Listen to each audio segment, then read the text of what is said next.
There is this misconception that age means decline. I don't see myself defined as the number based on the years I've been alive. My name is Leif Arneson, and I'm the founder of the Vegan Gym and host of the Vegan Gym podcast. In this episode, I had the honor of interviewing Dr. Daphne Bascom. I would say to women in their 40s, you can do whatever you want to do. It's not predestined that because you're 50, 60, 70, that you are declining or that you're losing muscle mass or that you're losing strength. You dictate how you age. If you eat well, if you move well, if you sleep well, those are all things that can put you on a trajectory. There's nothing that says that you get weaker when you get older. Well, Daphne, it's great to have you on the Vegan Gym podcast. I feel like it has been a really long time coming. I know that we originally talked about doing this interview like a year ago, and then it kept getting pushed off again and again. So yeah, it's really great to have you here. Thank you very much. I appreciate it. So you began your career as a physician. I'd love to know what's the backstory there. Why did you go into medicine, and what kind of led you down that career path? First of all, Leif, thanks for having me on the podcast. I was actually listening to Rich Roll's or someone's podcast today, and Dr. Casey Means, who also is an otolaryngologist, was talking about her journey. So I started in medicine as an ear, nose, and throat surgeon, also called an otolaryngologist, otorhinolaryngologist. They're all the same. And my clinical practice focused on helping individuals who had head and neck cancer. So cancer of the nose, the throat, the ears, the face. And I was the reconstructive surgeon. So I would work with the oncology team. After they had a surgical extirpation, I would come into the OR and I would help put them back together again, both form and function. And it's interesting because you don't really realize how much of what you experience in life happens in your head and your neck. Your taste, your sight, your sound, your smell. And when you don't have those, what a negative impact that is on life and the quality of life.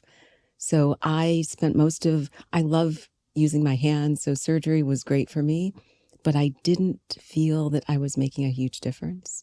And so I left clinical practice and spent some time in technology, and which was amazing.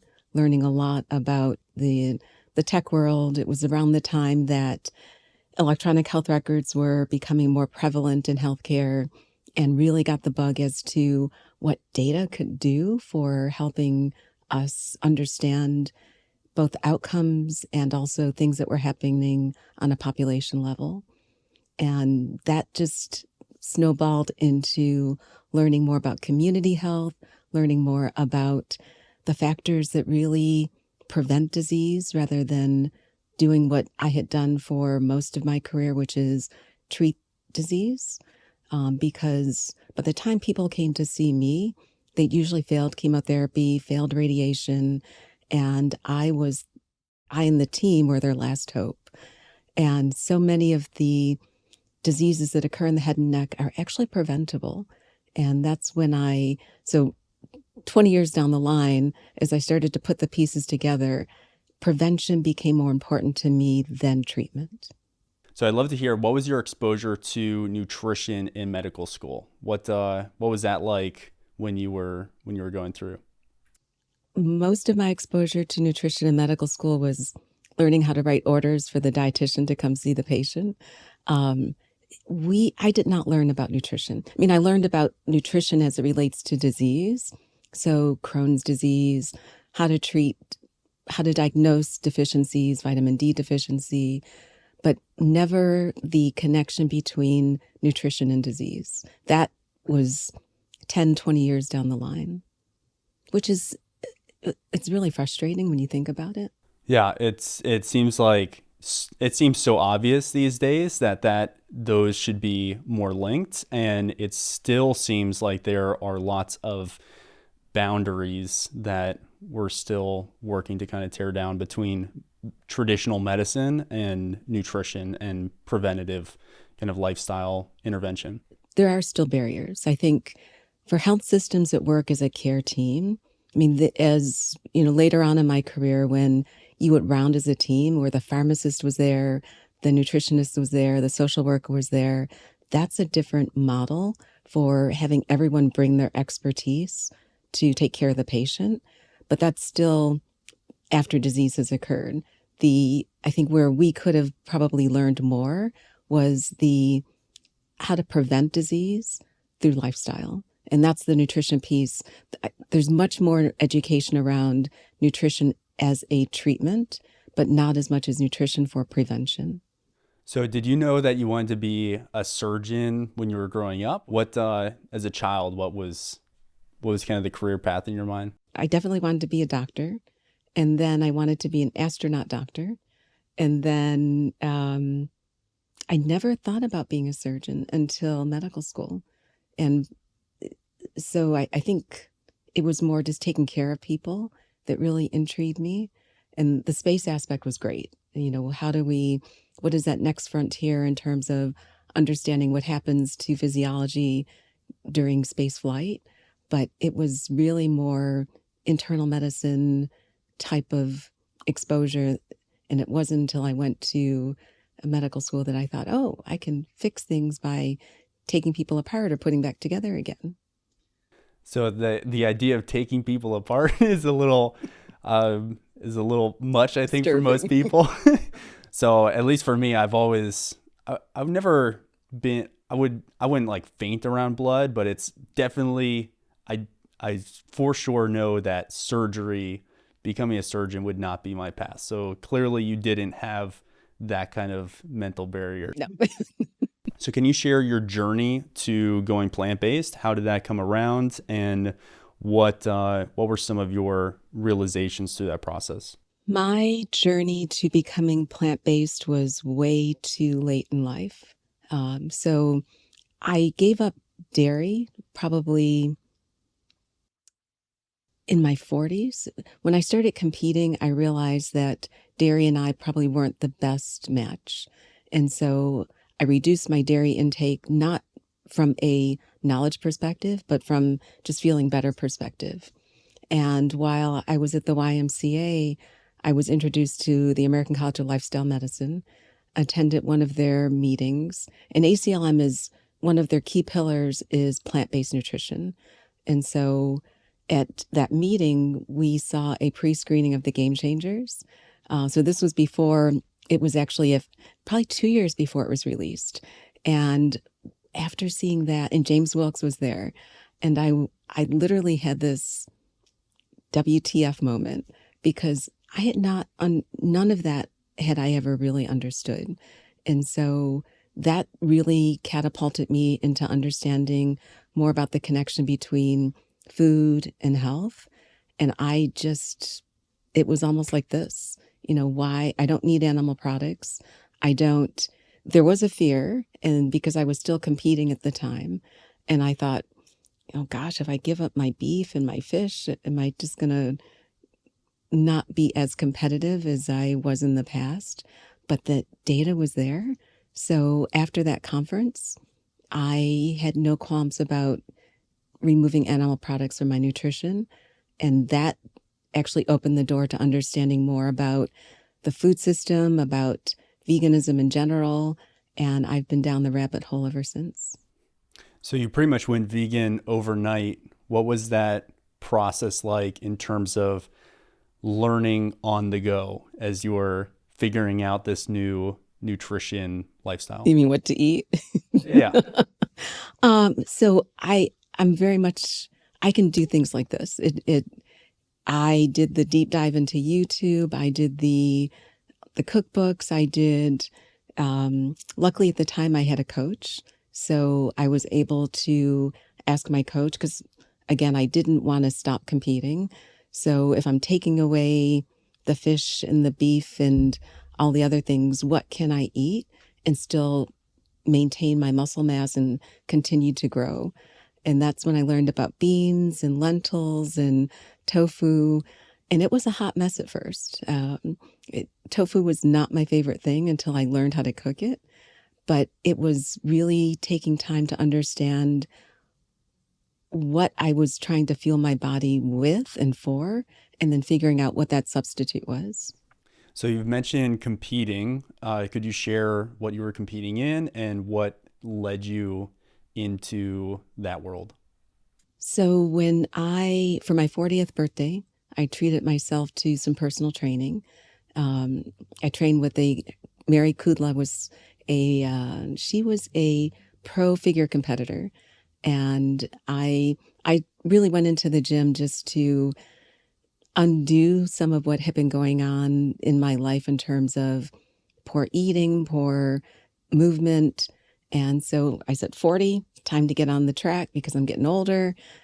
And watching Mary train some of the women that she was coaching, probably, so I started training with her in like August. In the fall, I was intrigued, and she's like, "Do you want to try?" And I'm like, "Sure." So I trained for my first competition as a figure competitor in March.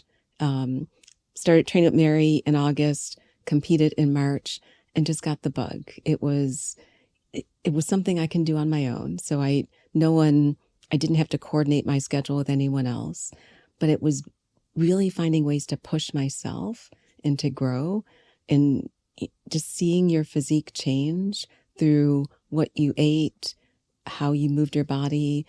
And that just started a pathway that, I mean, I competed in figure for 7 years before earning my pro card, and then switched to bikini. Um, so I was a competitor for over 10 years. What was your athletic background leading up to that? Did you have a background in resistance training prior to 40, or was that a whole new adventure for you? That's a hard question because I'd always gone to the gym. I mean, I would probably say I was a cardio queen, where, spend an hour on the elliptical or spend an hour walking on the treadmill. I did some resistance training, but I didn't love it like I love it now. It was something you did because, the equipment was there.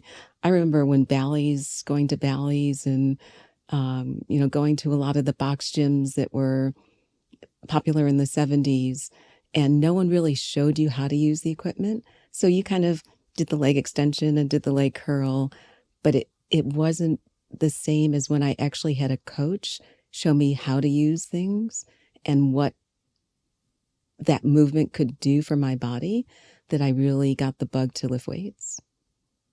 So you're now in your late 50s. I think very objectively, you're in better shape than most 20-year-olds. And also, you can crank out pull-ups, you can run, you can do a lot of really impressive things physically. And we did a pull-up competition. It wasn't really a structured pull-up competition, but we, at a recent vegan event, we were raising money for the animals, and we were all going in and doing as many pull-ups as we could do. And then, so for this whole day, we had a booth and people were coming up doing pull-ups, and we donated $1 for every pull-up. And then at the end, our whole team went, and I was going to be one of the last people, and Daphne went right before me. She hit 15 pull-ups, and I was like, crap, I don't think I can do 15 pull-ups. And I ended up getting 12. So anyways, Daphne, you're super strong and really fit. I'd love to hear, what would you say to women, especially women in their 40s, 50s, beyond? You said that you started getting serious about resistance training and your kind of athleticism at 40. What would you say to women in their 40s, 50s, and beyond who don't think that it's possible to look and feel their best? It's bullshit. Sorry. So there is this misconception that age means decline. And I really strongly feel it's something that it's a cultural phenomena. It's not reality.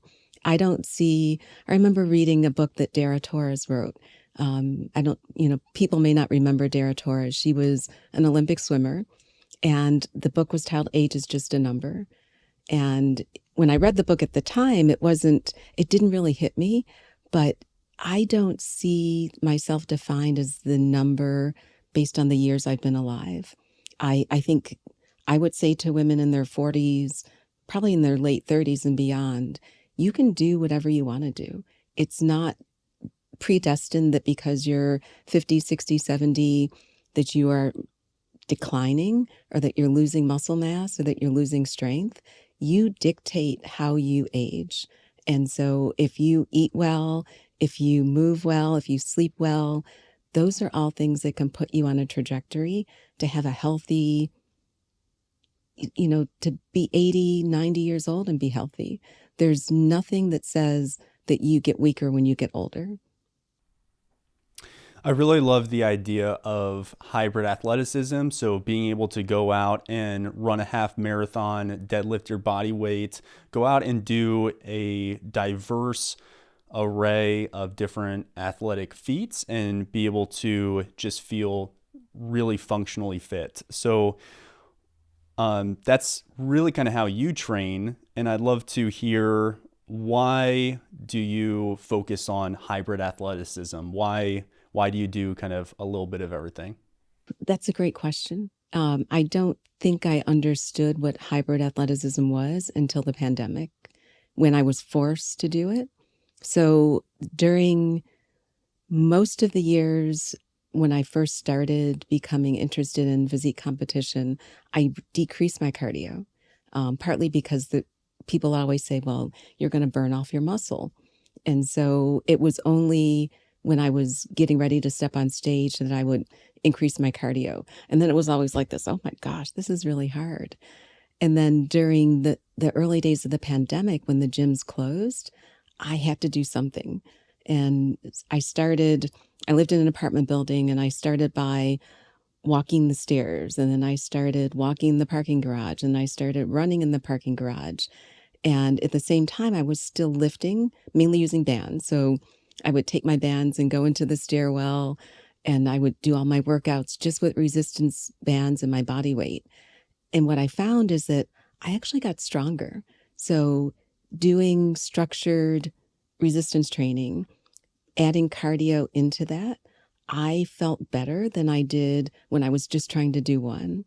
And the other thing I like about that the hybrid, I can run, I can lift, I can do a little bit of rowing, is it's mentally challenging. So you challenge your body and you challenge your mind to do different things. And I think it just makes me feel stronger, and helps me fuel, not necessarily be getting into a rut with any one thing, but I can push myself in the running. I can push myself in the gym. If there's something else I'm interested in exploring, I don't see that that's ever an obstacle. Yeah, I love just being able to know that I can go out and do all these things. I'm not going to be huffing and puffing on a run. Maybe I'm not the best runner, but I can go out there and get it done. I can do a triathlon. I can go to the gym and lift some good weight. I'd love to hear, what have you found to be some primary benefits to adopting a plant-based lifestyle? Aside from the fact that I feel like I'm in my 20s, I That's a pretty huge benefit. I I honestly would say that I really feel I recover better than I did when I was eating animal-based products. Because I remember training, 10 years ago, and after a hard leg workout, I couldn't walk for a week, or I couldn't walk till the next hard leg workout. Now I lift 3 to 4 days a week. I run 6 to 7 days a week. And I recover very well. And I'm attributing it to my nutrition, because that's probably the only thing that's changed. I think that my digestion is better. The bloating that used to come with dairy products, no longer get that. I I I think I sleep better. I just feel better on just eating plants, and I can't describe it, but I feel younger. I really do. Yeah, that's awesome. So I'd love to hear, given your background as a physician, how do you view the role of nutrition in preventing, managing, and reversing chronic disease? Because most people do not feel that way, especially as they get older. And I'd love to hear, how do you see nutrition really playing a role in preventing, managing, and reversing chronic diseases and helping people to feel their best. I love this topic. Thank you for asking. One of the things that has become apparent to me probably in the past 10 years is that we hear the phrase food is medicine, and it sounds trite, but it is. Not as medicine that treats disease, but as medicine that prevents disease. So I think, let's break it up into a couple of different parts of the conversation. One, giving our communities access to healthy food and creating an environment where people are incented and given the opportunity to eat healthy food could really change the trajectory of what we're seeing for chronic disease in the United States, because a lot of it is attributable to lifestyle, and a lot of that stems from what we put in our body. So if we are able, if we could, instead of having the, incentives going to dairy, incentives go to farmers that are producing plants or vegetables, or incentivizing stores to go into communities that are underserved and actually giving them healthy foods, that piece alone could significantly reduce the overweight, the obesity, the diabetes, the hypertension, and all the comorbidities that go with that, simply by feeding people real food. Not foods that are highly processed, but foods that are as close to their true source as when they came out the ground. And I don't know, the other piece about nutrition that is important in preventing disease is educating. You hear me say it a lot: educate, empower, and engage. And that education has to start with kids. And we have to make sure that our children understand, one, where the food comes from, two, that food is information, and food interacts with your environment and with your genetics, and it is what can help you prevent disease.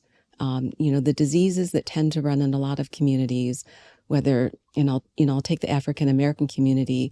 It's a lot of times, my grandmother had diabetes. I have a touch of sugar. And you just start to think that those things are familial, but it's familial because it's what you put in your body or how you didn't move your body. So I really think starting with the foundation of having healthy foods in schools, having healthy foods in communities can prevent a lot of the diseases that we have millions of dollars, billions of dollars being invested in pharma to treat. The managing disease is also nutrition related because, we see it every day when we have people coming into the Vegan Superhero Academy, whether they're pre-diabetic, whether they have hypertension, whether they have hyperlipidemia, high cholesterol. Adopting a healthy diet can, one, help you manage that condition.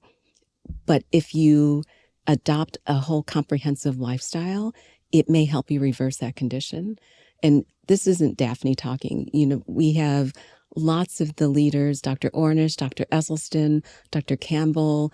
There is ample scientific evidence that none of us were taught in medical school that these diseases are preventable and reversible.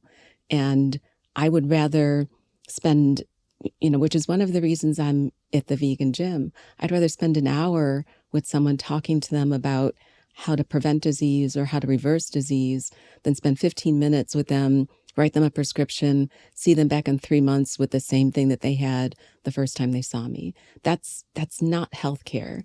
That's simply perpetuating illness and trying to put a Band-Aid on something that I know I can treat if I could teach them how to eat better, how to sleep better, how to manage stress better, how to move their body. And that's why nutrition is so foundational in the prevention, the management, and the reversal.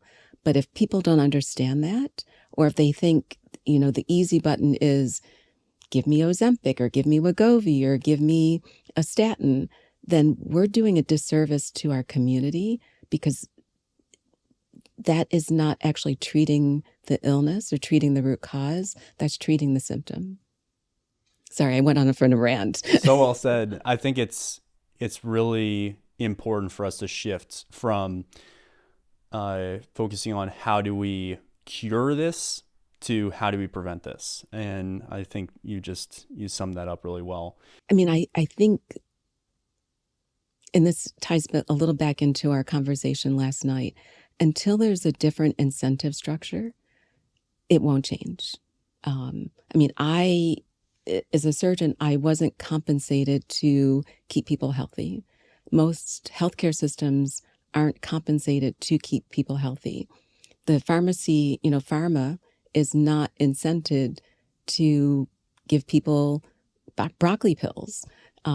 So our incentives are misaligned to keep people healthy. And until that goes 180 degrees, we're not going to see a big change, because I'm not, nothing I did as a physician is in population health. Nothing incented me to keep people out the hospital, which is really what we need to be doing.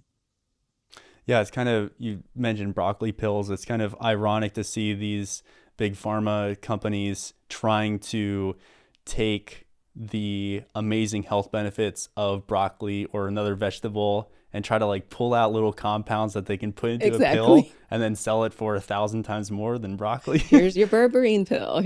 Yeah. But never seems to work out so well. Yeah. So what brought you to the vegan gym? You kind of touched on that, but I'd love to hear in a little bit more detail. I had moved into more of a community population health space back when I was in Kansas City. And what I loved doing was going out into the community and spending time, whether it was at the Boys and Girls Club, whether it was at community events, educating people on the value of eating plant-based. There was nothing more fun than, we would have a table, I would set up a milk bar, MYLK, and encourage people to come up and try this plant-based milk. And while you're here, let me tell you a little bit, here's a great recipe, or try this, here's a pack of a healthy food. But I wanted to engage with people in a way that wasn't in a situation where they were coming to me sick, but I could share what I knew about how to keep them healthy. And that's what I saw you were doing with the vegan gym, that it was a combination of, here's plant-based nutrition, which I love. Here's movement, which I love. Here's an opportunity to, not stick me in a room with someone for 15 minutes, but to develop a longitudinal relationship where I can educate them and say, I'm going to give you the tools to be healthy. And I want you to take those tools and share them with anyone who will listen. Because touching 3,000 patients on my panel as a physician meant I touched 3,000 patients. Touching 3,000 people in the vegan gym, I can multiply that effect, because each one of them, if they touch one other person, is helping spread the message. So I wanted to be a part of something. As an individual provider, I only have so much impact. And even the work I did in the community, a lot of it, the healthcare systems had to do it because we had to do some community investment, but it wasn't their primary focus. Whereas here I can be with people, be in the community. I can have the expert hat on sometimes. I can have the coach hat on sometimes, but I can give people the knowledge that allows them to be their healthiest self. Yeah, I love that the ripple effect that the work we have the opportunity to do has.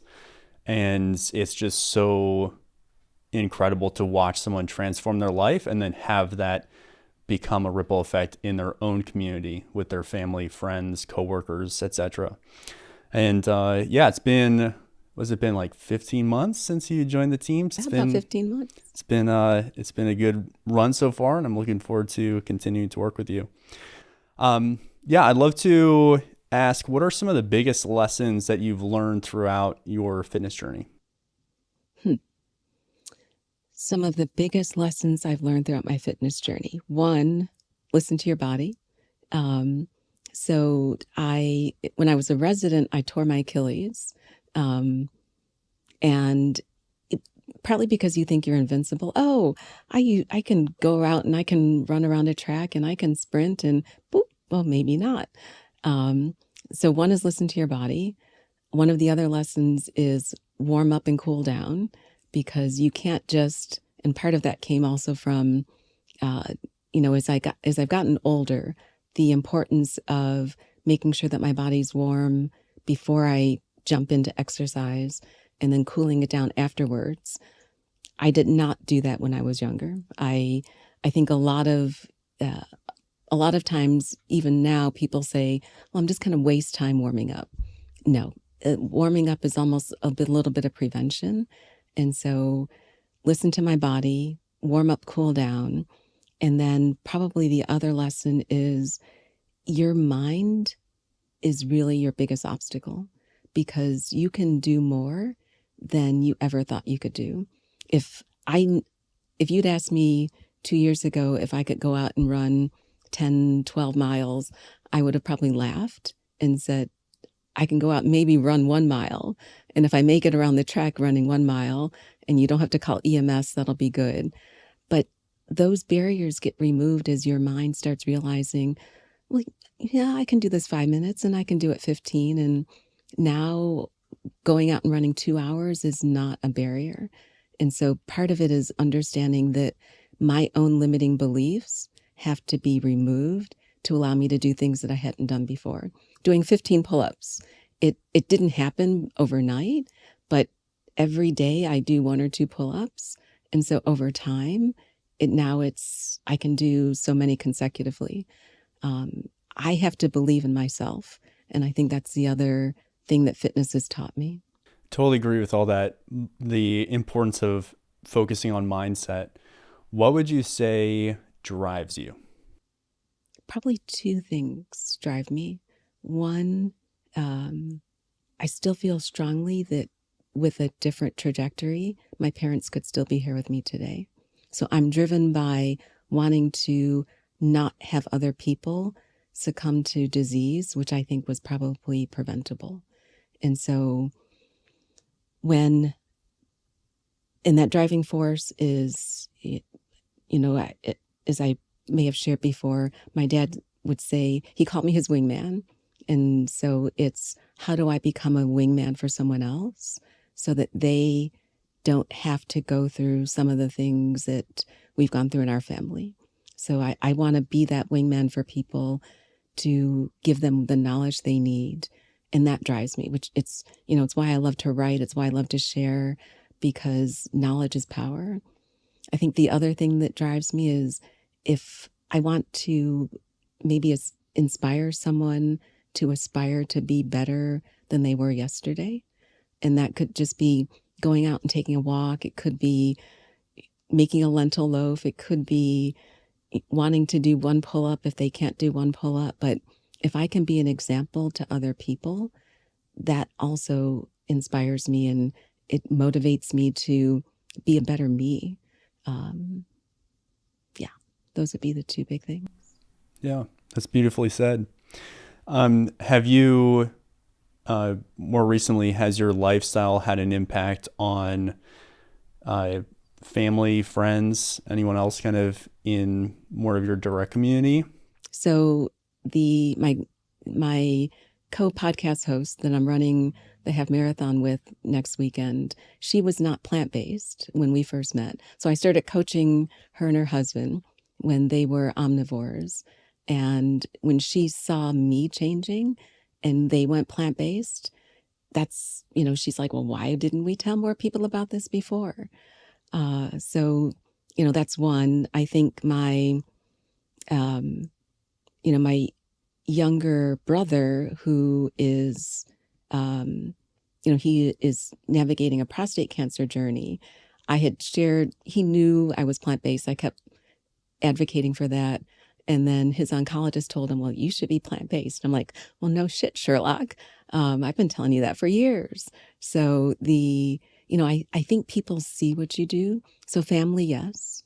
My nephew, my brother, friends, yes. People I've coached. I think that when I was at St. Luke's and would do some of the employee health lunch and learns, I would tend to bring plant-based products. Or I did a colleague and I, we had a kind of a boot camp after work. We called it cardio, where we do a little bit of cardiovascular work, resistance training, and with a little bit of yoga. And my employees and the colleagues there, they always said, how do we do more and be more like you?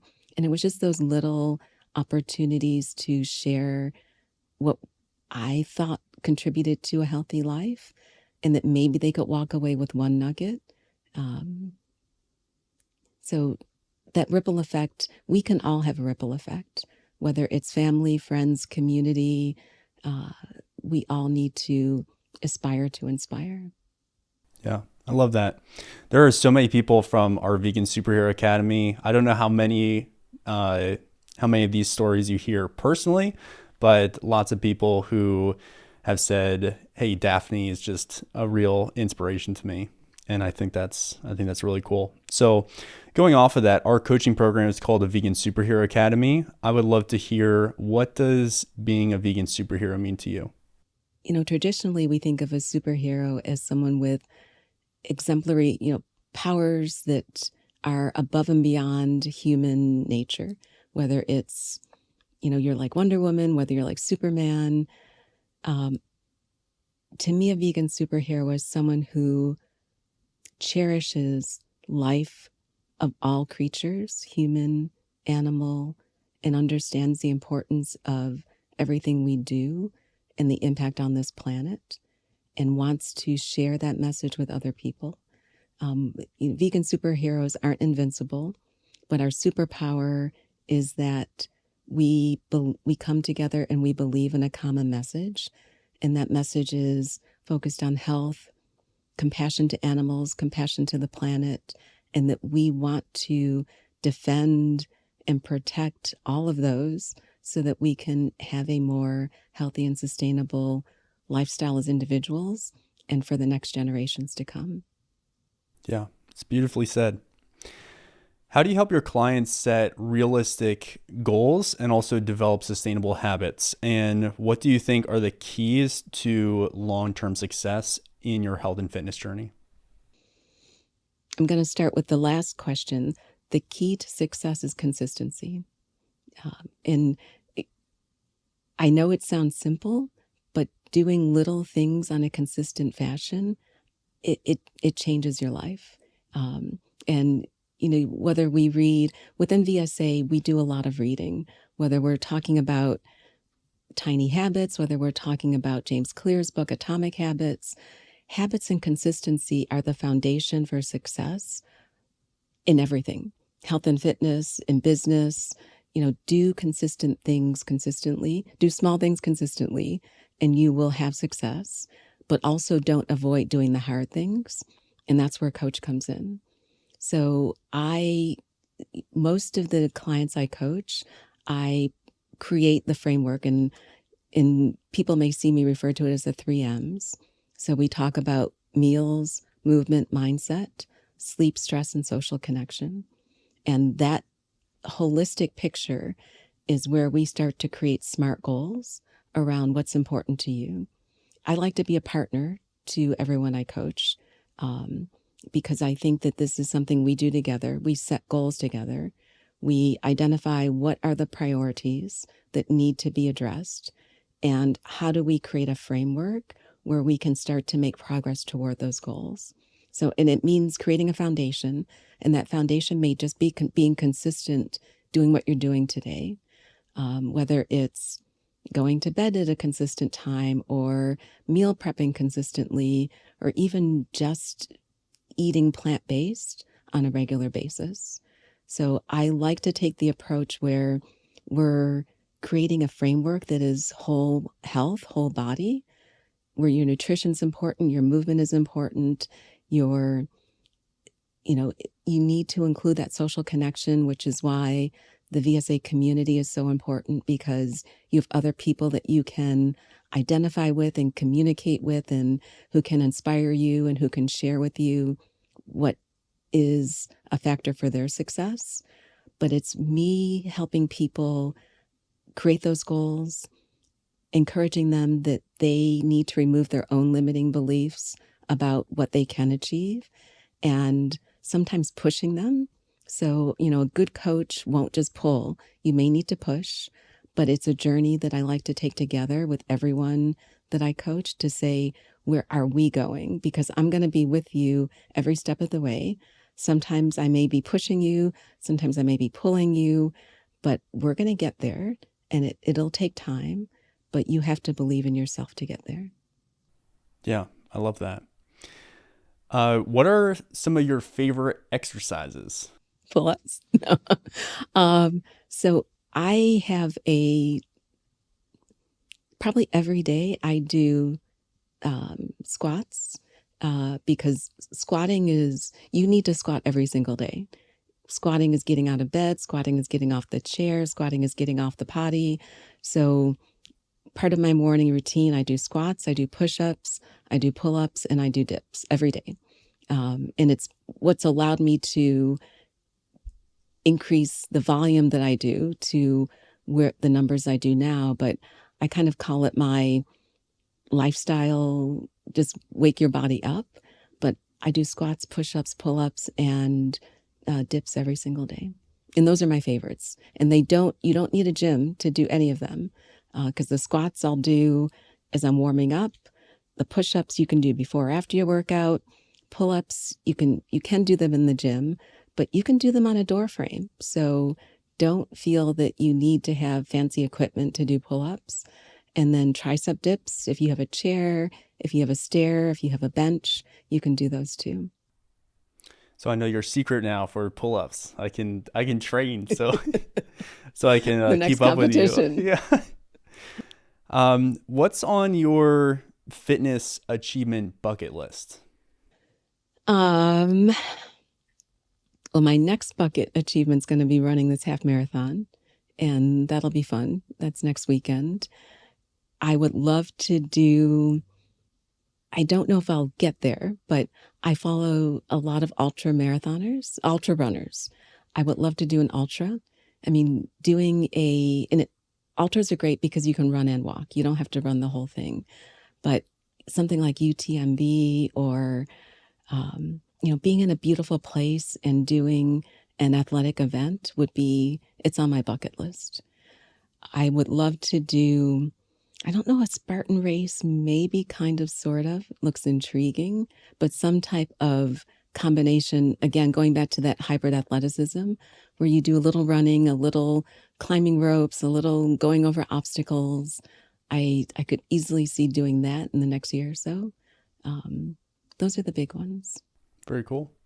Yeah, I at least from my experience, it's difficult to appreciate the beauty of a certain area when you're in massive pain. So That's true too. I haven't done an ultra marathon, but I've done some Ironman triathlons, and those have been in pretty nice places. But You don't remember it. yeah, it's nice when you're checking it out like the day before, even with some of the pre-race nerves. But then when you're actually in the thick of it, especially when you're doing the run portion, you're ready to just be done. Maybe not a race then. Maybe like a structured. There's a ultra runner, Jeff Pelletier. He does a lot of documentaries on places that he runs, and they do some structured hike, run, walks. So maybe not necessarily a race, but a run.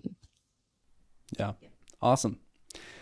And when you say ultra marathon, what kind of distance are you talking about? Oh, Is no. that it's generally there's not really any clear definition of ultra marathon. It's basically anything beyond marathon distance. That's a good answer.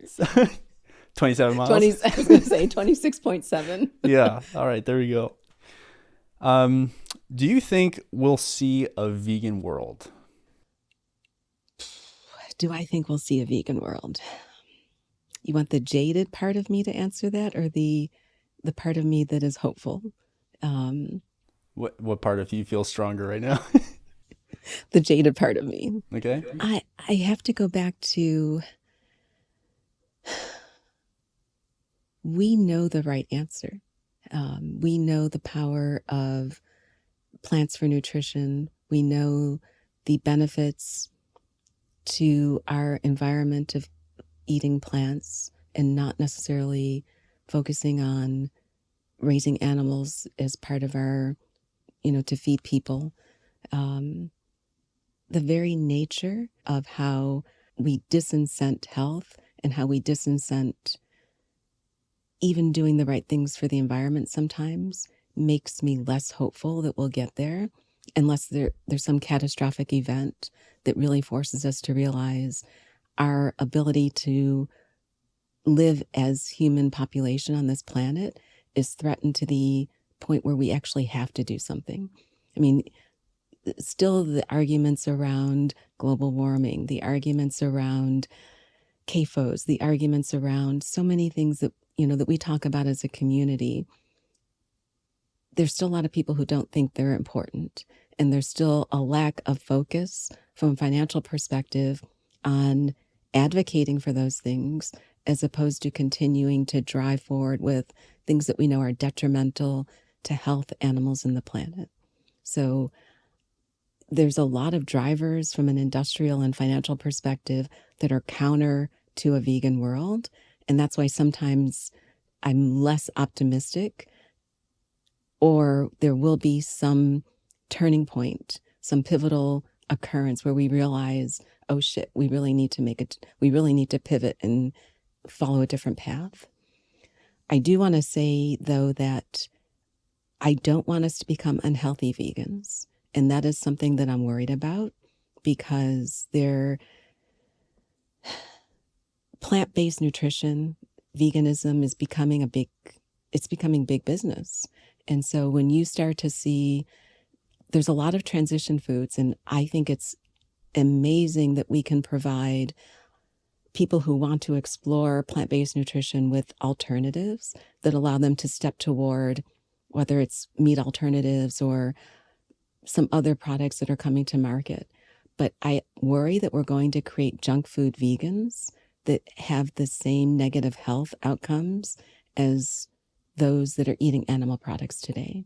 So I want to say a healthy vegan world is different than a just, vegan world where maybe we're doing things that are more toward the right direction, but aren't necessarily health promoting. Health is still foundational for me. And I want us to be plant-based in a way that is healthful. I want us to be respectful to animals in a way that recognizes all sentient beings. I want us to understand that, my nieces and nephews and their children are going to struggle on this planet unless we make some meaningful change. But I still don't believe that our incentives are aligned for us to pivot in a way that is going to see a vegan world in the next, how am I old? I'm 57, in the next 50 years. So if you put on your hopeful hat, what would you say could potentially be the driving force behind that change? I see the next generation as being a little bit more cognizant of some of the environmental impacts, in particular, on the decisions that have been made by my generation, and understanding that if we want to live in a world if we want to live on this planet and have resources that are available to all of us, we need to live in a way that recognizes and acknowledges that there's a finiteness to those resources if we continue to expend them the way we're doing today. So there is hope that by educating, next generation sounds so amorphous, that by continuing to educate people, that we're raising a level of consciousness around what we need to be doing to make a difference, so that there can be incremental change. So that's the hopeful part of me. And which is why I love talking to kids and other people about, basic things that we are disconnected from. Where does your food come from? Chicken nuggets don't necessarily connect back to a chicken, or connect back to farms, or connect back to, I feel we're so disconnected from life and experience of where a lot of our goods and food and other things come from, that if we don't start with the younger people, that having those changes perpetuated will still be a challenge. Yeah, I'm hopeful that we will see a vegan world in the next 50 years, or a predominantly vegan world, and I think that's a necessary part of that change. So, Daphne, that'll be a wrap. I really appreciate your time. Thank you so much for everything that you contribute to our team, to our community. Thank you for your time today. Do you have any parting words for our listeners? Oh, well, first of all, thank you. This is, I mean, I enjoy sharing what we do. That, I am blessed to be part of an amazing team in VSA, in the vegan gym. And I think the potential, to impact 1 million vegans may make that next 50-year goalpost a reality, which is why we need to continue to double down on what we're doing and reach maybe 2 million vegans, if we can get there in the next 10 years. But I think my parting message is, one, believe in yourself. I really feel strongly about that. Two, we, meaning VSA, we are here to be your wingman. So we have an amazing team of coaches that will help guide you on your health journey and meet you where you are today. And I think that by realizing what your individual potential can be, that you can be one of those vegan superheroes that can help us meet that goal of a vegan world in the next 50 years. Wonderful. Thank you so much for your time, Daphne. Thank Really you. appreciate it.